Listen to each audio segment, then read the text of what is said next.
Right, most murders in the U.S. never become national news. This one's garnered attention for a couple of reasons. Number one, first and foremost, the recent release of that gruesome video. Second, the energy from pro-Trump activists. They picked up on this video from local news and ran with it. It's a little bit like the times when civil rights groups have raised attention about police-involved shootings. In this case, it is Trump-aligned influencers who are posting up a storm about this case on social media. Really, over the weekend, Elon Musk, Charlie Kirk, other Trump-aligned figures succeeded in making this senseless death a symbol of big city crime. We heard President Trump asked about it yesterday when he was heading home from New York City. He didn't seem to know much about it. He said he would get briefed, and then today Trump did know all about it. That's exactly what has happened here. This story has trickled up from local news to social media and now to the president's attention, and it's being used, as you said, Brianna, as a political symbol, with MAGA media calling for more forceful punishments and more incarceration.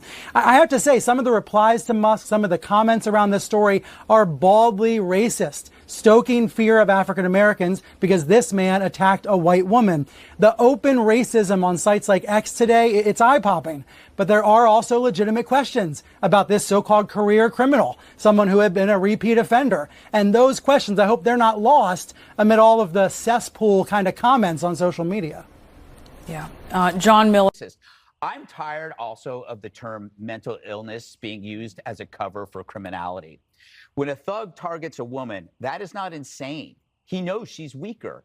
When he comes from behind with a knife, that's not insane. He minimizes her ability to inflict harm on him. When the thug flees, that's sane because he knows if he stays, he'll be arrested. So what would be insane would be if he were to face off against a man without a weapon, somebody like a Tyrus. That would be insane. You'd go, okay, that's crazy. But almost all of these people that do this stuff, they go after women. That is not insane. That's self-preservation. This is not insanity. It's an evil mind. And it's an evil mind that is somehow excused in a culture that weaponizes victim status. In this case, mental illness. And what is it about a society that contributes to this? And I say this based on my own personal evidence of being on city streets every single day in New York, that when a homeless person is shouting at people, he's not shouting, "I really made a mess of my life. Boy, I really screwed up." No. His aggression is purely blaming other things and other people. He blames the world, he blames people, he blames you. So we're living in a progressive ideological nightmare where the worst in society is empowered by a sense of victimhood. So when this happens, they will still get people like Brian Stelter that says, oh, be careful of the racism, or other people saying, you know what? We really need to be concerned about our services to the mentally ill, which may or may not be true, but he's not mentally ill. He needs to be executed.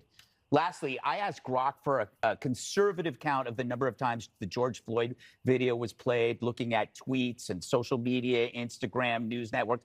It came to a conservative number of 975 million times. That is not counting retweets. So that is a snapshot of this liberal disease, the hierarchy of problems.